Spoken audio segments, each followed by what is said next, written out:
वक्फ संशोधन विधेयक 2025 पर चर्चा हो रही है और चर्चा के प्रारंभ से ही ऐसा माहौल बनाने का प्रयास किया जा रहा है कि जैसे यह कोई वक्फ संशोधन विधेयक जो है ये मुस्लिम विरोधी है।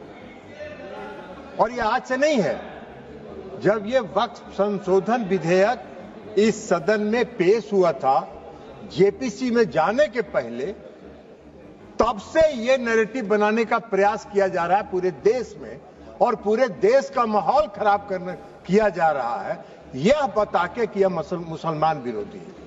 कहीं से यह मुसलमान विरोधी नहीं है, कहीं से मुसलमान विरोधी नहीं है। क्या है वक्फ? वक्फ कोई मुस्लिम संस्था है क्या? वक्फ एक तरह का ट्रस्ट है, जो ट्रस्ट मुसलमानों के हक में काम करने के लिए बनाया जाता है। मुस्लिम कोई धार्मिक संस्था नहीं है वक्फ। ऐसा नैरेटिव बनाया जा रहा है जैसे यह कोई मुसलमान, हाँ उस ट्रस्ट को यह हक है, उस ट्रस्ट को यह अधिकार होना चाहिए कि वो मुसलमान समुदाय के हर वर्ग के साथ, चाहे वो महिला हो, पुरुष हो, गरीब हो, अमीर हो, पिछड़े हो, अति पिछड़े हो, सभी वर्ग के लोगों के साथ न्याय करे, जो नहीं हो रहा है। क्या है वक्फ? वक्फ तो एक धार्मिक संस्था नहीं है, विनियामक है और प्रशासनिक निकाय है जो मुसलमानों के हक के लिए काम करती है। आज उसको नैरेटिव बनाया जा रहा है। क्यों नैरेटिव बनाया जा रहा है? आप मोदी जी को कोस रहे हैं। अरे भाई, मोदी जी का चेहरा अगर आपको पसंद नहीं आता है तो मत देखिए मोदी जी की तरफ, उनके अच्छे काम का प्रशंसा करिए, यही काम करिए। लेकिन मोदी जी ने जो आज काम किया 2013 में, जो आपने पाप किया था उस पाप को समाप्त करके आज मोदी जी ने पारदर्शिता लाने का काम उसमें किया है। आपको क्या दिक्कत हो रहा भाई? हाँ, ये अलग बात है कि आपको मोदी जी पसंद नहीं है तो नहीं है तो मत रहे, लेकिन देश की जनता मोदी जी को पसंद करती है और इसलिए मोदी जी पारदर्शिता के साथ समाज के हर तबके के लिए काम करने का काम करते हैं। ये पाप आपका है और आपके उस पाप को आज मोदी जी ने आपके चंगुल से, उस गिरोह से निकाल के आम मुसलमानों की तरफ उसको फेंक दिया है उसके काम करने के लिए। तो ये आपको खराब लग रहा है? क्यों खराब लग रहा है भाई? ये खराब लगने की कोई चीज तो है नहीं। आप मुसलमानों के कल्याण के विरोधी हैं क्या? आप मुसलमानों के कल्याण के लिए अगर मोदी जी ने कोई काम किया तो उसकी प्रशंसा करनी चाहिए थी। लेकिन आपको आज क्या है? आज इस देश में दो तरह के लोग इस वक्फ संशोधन विधेयक के खिलाफ हैं। एक वैसे लोग जो अपने वोट के लिए धार्मिक मामलों का इस्तेमाल करते हैं, वो इसके विरोध में है और वो इसके विरोध में माहौल खड़ा कर रहे हैं। और दूसरे वैसे लोग हैं जिनका इस पर वक्फ पर कब्जा था, वो अपने कब्जे को चंगुल से जाते हुए देखकर आज इसके विरोध में खड़ा है। क्या है भाई? क्यों विरोध कर रहे हैं भाई? इस संशोधन के विरोध का क्या कारण है? कोई कारण नहीं है। वक्फ का जो पूरा कार्यकलाप है, वक्फ का जो पूरा वर्किंग है, उस वर्किंग में तो कहीं से इस संशोधन में हस्तक्षेप करने का कोई अधिकार नहीं है।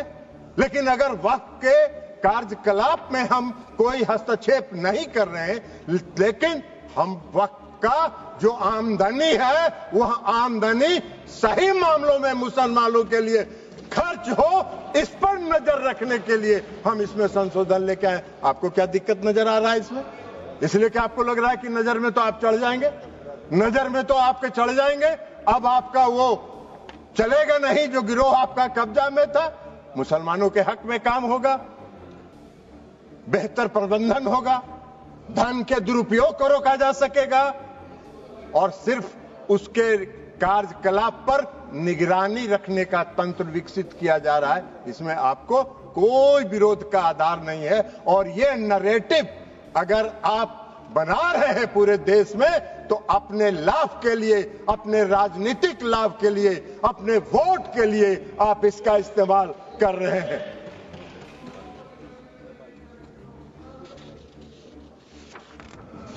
सभापति महोदया, इस संशोधन से क्या होगा?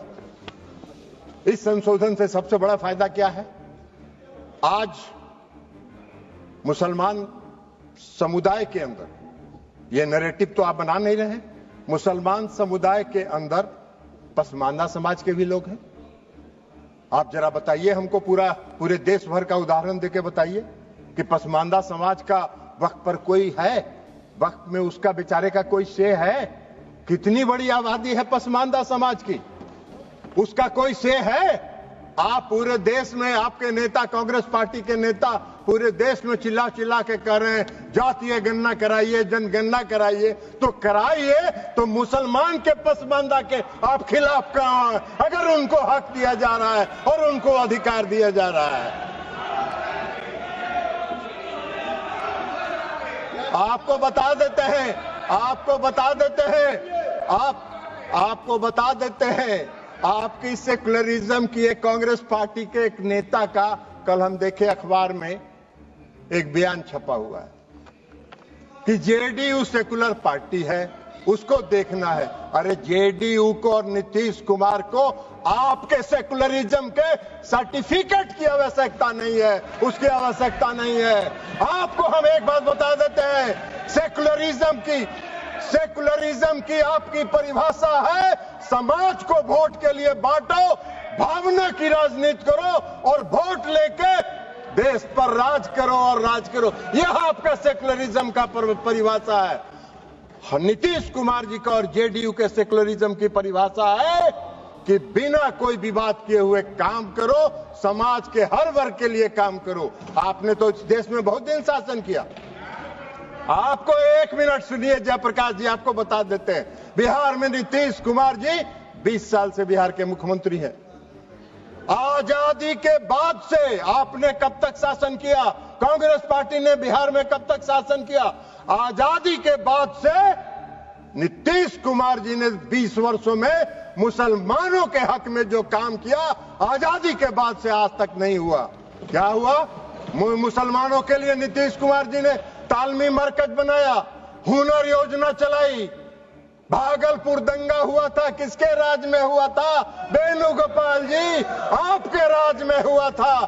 क्या न्याय किया था आपने मुसलमानों के लिए? नीतीश कुमार जी ने एनडीए के राज में भागलपुर के दंगा पीड़ितों को न्याय देने का काम किया। यह काम नीतीश कुमार जी ने किया। आपका सेकुलरिज्म की क्या परिभाषा है?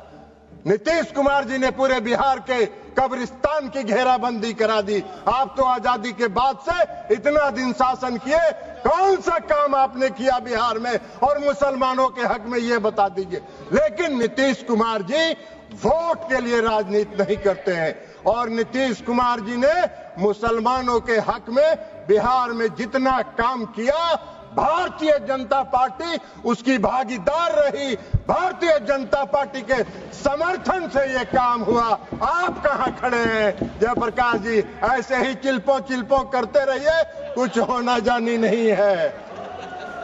तो इसलिए आज वक्फ संशोधन बिल के माध्यम से मुसलमानों के, पसमानदा समाज के मुसलमानों के लिए, जो पिछड़े वर्ग के मुसलमान हैं, जो गरीब तबके के मुसलमान हैं, जो मुसलमान में भी सबसे निम्न वर्ग के मुसलमान हैं, उनको भी आज न्याय देने का काम हो रहा है। तो आपको चिल्पों बम मचा रहे हैं, आप हल्ला कर रहे हैं, आप नैरेटिव सेट कर रहे हैं, जैसे लगता है कि इस देश में कोई तूफान आने वाला है। अरे तूफान नहीं आने वाला है। इस देश के पसमानदा समाज के मुसलमान कल नरेंद्र मोदी के साथ खड़े होंगे कि इनके शासनकाल में हमको न्याय मिला। आप कहां नजर आइएगा? नैरेटिव सेट करते रहिए। और उसके बाद आप बताइए, महिला सशक्तिकरण की बात करते हैं, बड़ा चिल्लाते हैं महिला सशक्तिकरण के लिए कि महिलाओं को सशक्त करना है। कांग्रेस पार्टी महिलाओं को सशक्त करती है। अरे कहां महिलाओं को? मुसलमान समुदाय में महिला नहीं है क्या? मुसलमान समुदाय में महिला नहीं है? आज अगर मुस्लिम समुदाय के महिलाओं को वक्त के साथ जोड़ा जा रहा है, आपको क्यों विरोध हो रहा है? मुस्लिम समाज के महिलाओं को भी सशक्तिकरण का हक है, उनके सशक्तिकरण का भी काम प्रधानमंत्री नरेंद्र मोदी जी की सरकार ने किया। इस वक्फ संशोधन विधेयक के माध्यम से आपका नैरेटिव सेट कर रहे हैं पूरे देश में, जैसे लगता है मोदी जी मुस्लिम विरोधी हैं, मोदी जी पारदर्शी, मोदी जी सेकुलरिज्म, जिस तरह नीतीश कुमार जी ने बिहार में सेकुलरिज्म स्थापित किया, प्रधानमंत्री नरेंद्र मोदी जी भी पूरे देश में सेकुलरिज्म को लेकर आगे चल रहे हैं। समाज के हर तबके के साथ, समाज के हर वर्ग के साथ, देश के हर राज्य के साथ एक साथ काम करके उसको विकसित करने का काम कर रहे हैं, इसलिए कि उनका विजन, उनकी सोच व्यापक है। वो विकसित देश बनाना चाहते हैं, आत्मनिर्भर भारत बनाना चाहते हैं। आप देश को संकुचित रखना चाहते हैं, देश को बांट के वोट के लिए धर्म के आधार पर वोट को बांटना चाहते हैं, जो आपका चलने वाला नहीं है। अभी चर्चा हो रही थी, बहुत लोगों ने कहा इस संशोधन के माध्यम से डीएम को अधिकार क्यों दे दिया गया। बहुत लोगों ने सिविल प्रोसीजर कोर्ट तक की बात करी, हमको हंसी आ रही थी। सीपीसी से क्या लेना देना है? गाय का सील भैंस में, भैंस का सील सिंह जो है गाय में लगा रहे हैं। अरे भाई, इस देश में रेवेन्यू के रिकॉर्ड्स का कस्टोडियन कौन होता है? इस देश में रेवेन्यू के रिकॉर्ड्स का कस्टोडियन डिस्ट्रिक्ट मजिस्ट्रेट होता है, और डिस्ट्रिक्ट मजिस्ट्रेट को अगर यह अधिकार दिया गया था, कोई गलत नहीं था, लेकिन फिर भी आपने उसका विरोध किया। तो भाई सरकार ने सोचा कि चलिए आपके विरोध को मान लेते हैं, और उससे बड़े अधिकारी को दे दिया ये अधिकार। लेकिन रेवेन्यू के रिकॉर्ड्स का कस्टोडियन जिलाधिकारी होता है। आपका अगर झगड़ा होगा, मेरी संपत्ति का अगर झगड़ा होगा, वेणुगोपाल जी आपकी संपत्ति का किसी से झगड़ा होगा, तो कहां जाते हैं आप? खतियान देखने के पास? किसके पास जाते हैं? वही डिस्ट्रिक्ट मजिस्ट्रेट के यहां, वही डिस्ट्रिक्ट मजिस्ट्रेट की अदालत में जाते हैं। एक आम मुसलमान भी आज की तारीख में, आम नागरिक अगर मुसलमान का है और उसकी व्यक्तिगत संपत्ति पर कोई विवाद होता है, तो वो जाता है डिस्ट्रिक्ट मजिस्ट्रेट के यहां, और वहीं से उसको न्याय मिलता है। तो आम मुसलमान डिस्ट्रिक्ट मजिस्ट्रेट के दफ्तर में जाएंगे, उनको न्याय मिलेगा। अब वक्फ को नहीं जाना है, इसलिए कि वक्फ की जमींदारी है। पूरे वक्फ की संपत्ति पर उसको समाप्त करने का काम, पारदर्शिता लाने का काम नरेंद्र मोदी की सरकार ने किया है। इसका स्वागत करना चाहिए, इसका विरोध नहीं होना चाहिए। अब आप कह रहे हैं कि ट्रिब्यूनल की बात आती है। भाई क्या ट्रिब्यूनल में क्या दिक्कत है? आज का क्या कानून है? आज का क्या कानून है? आज का कानून यह है जो पाप किया आपने 2013 में। आज का कानून क्या है कि अगर कोई वक्त, जो सुबह में रिजिजू साहब मंत्री जी जो भाषण दे रहे थे, उन्होंने कहा कि धारा 40 को खत्म कर दिया हमने। बड़ा बहुत अच्छा धन्यवाद के पात्र हैं किरेन रिजिजू साहब जी। इन्होंने सुप्रीम कोर्ट की बिल्डिंग को, राष्ट्रपति भवन की बिल्डिंग को, लोकसभा की बिल्डिंग को बचा लेने का काम किया, नहीं तो कल कह देता कि ये भी मेरा वक्त का संपत्ति है। भाई आपका कौन सा कानून है इस देश में? इस देश में ऐसा कहीं कानून होता है? कोई प्रजातांत्रिक, हम आजादी के बाद से इतने दिनों से इस देश को चला रहे हैं, कौन सा इस देश में ऐसा कानून है कि वक्फ ने जिस पर रख दिया हाथ, वक्फ की संपत्ति हो गई? अभी सेकुलरिज्म के इनके सहयोगी हैं, जिनके आजकल वेणुगोपाल जी, जिस पार्टी जो है जिसकी पिछलग्गू बनी हुई है, आज उनका भी वायरल हो रहा है। इसी लोकसभा में उनका दिया हुआ भाषण वायरल हो रहा है, जिन्होंने कहा है कि पूरे डाक बंगला चौक को पटना के वक्फ वालों ने कब्जा करके रख लिया है। सख्त कानून बनना चाहिए और उन लोगों को विदा करना चाहिए। तो यही तो आपका है। यही आपका है, वायरल है। जरा बाहर निकल के वेणुगोपाल जी देख लीजिए, नहीं हो तो बोलिएगा हम भेज देंगे, मेरे पास भी है, हम भी भेज देंगे आपको, देख लीजिएगा। तो आप वक्फ की संपत्ति में तो अगर आज समाप्त कर दिया उस धारा को, तो बड़ा बढ़िया काम किया। हम धन्यवाद देते हैं रिजिजू साहब के, जिन्होंने इस देश को बचा लिया और इस देश के कई लोगों को इस शिकंजे में फंसने से बचा लेने का काम इन्होंने किया है, इसलिए हम उनको धन्यवाद देते हैं। अब ट्रिब्यूनल की बात है। ट्रिब्यूनल का क्या था भाई? कल इस कानून के तहत ट्रिब्यूनल में जाइए, ट्रिब्यूनल में जाके आप साबित करिए कि वक्फ का संपत्ति नहीं है, ये मेरा संपत्ति है, और उसको 5 साल तक 10 साल तक ट्रिब्यूनल सुनता रहेगा, और एक बार ट्रिब्यूनल फैसला दे दिया कि वक्फ वाले सही है, अब फिर कहीं नहीं जाइए, फिर उसी में रिवीजन फाइल करिए। यही तो आज का कानून था, जिसको खत्म करके इस सरकार ने पारदर्शिता लाने के लिए सिर्फ इंडिविजुअल को भी नहीं, अगर वक्फ को भी कोई शिकायत है तो वह भी अपील में जा सकता है, उसको भी आजादी मिल गई है। 2 तरफा मामला साफ है। अब चलिए, जो सही होगा वही होगा, और यही काम नरेंद्र मोदी जी करते हैं, पारदर्शिता लाते हैं। आपको पारदर्शिता से चिढ़ है, आपको पारदर्शिता से नफरत है, तो इसमें मोदी जी क्या करें? उनका चेहरा आपको खराब लगता है तो मोदी जी क्या करेंगे? आपको पसंद नहीं है, उनके काम की प्रशंसा किया करिए। इसलिए आज जो ये संशोधन लेके सरकार आई है, ये संशोधन पूरे वक्फ के कार्यकलाप को, पूरे वक्फ के कामकाज पर, पूरे वक्फ की संपत्ति पर, पूरे वक्फ का इस्तेमाल आम और गरीब मुसलमानों के लिए, मुस्लिम महिलाओं के लिए हित में हो, इसकी व्यवस्था के साथ ये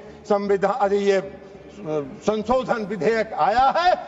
हमारी पार्टी जनता दल यूनाइटेड इसका पूर्ण समर्थन करती है, पारदर्शिता का समर्थन करती है, और पारदर्शिता को लाने के लिए हम आदरणीय प्रधानमंत्री नरेंद्र मोदी जी का धन्यवाद करते हैं। अल्पसंख्यक कल्याण मंत्री किरण रिजिजू साहब का धन्यवाद करते हैं और अपनी बात समाप्त करते हैं।